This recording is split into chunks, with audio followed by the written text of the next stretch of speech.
Assalamu alaikum wa rahmatullahi ta'ala wa barakatuh. Alhamdulillah, tunamshukuru Mwenyezi Mungu.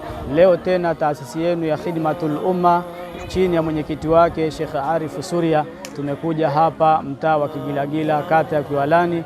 Tumekuja kutoa chakula hiki kwa ajili ya kuwawezesha wale ambao kwamba wenye uhitaji.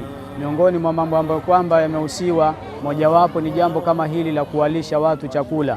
Na jambo kama hili ukiwa unalifanya wewe ambaye kwamba Allah amekuruzuku, amekuwezesha, una uwezo, ni miongoni mwa mambo ambayo kwamba yanaleta baraka, yanafungua riziki, yanakuondoshea mitihani mbalimbali.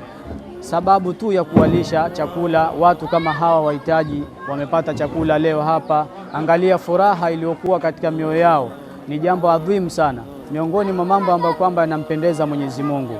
Na hii yote ni kuonyesha ubora wa kutoa. Katika jambo la muhimu zaidi, tumefundishwa na Mtume Muhammad sallallahu alaihi wasallam, kutoa ni jambo bora zaidi. Kwa hiyo hii yote pia ni mafundisho kwa yule ambaye anacho atoe, kuchangia jambo kama hili, kuwalisha wale watu wenye uhitaji. Kama mnavyoona, tumekuja hapa, watoto ni wengi. Hili ni jambo la kila mmoja yule ambaye mwenye uwezo.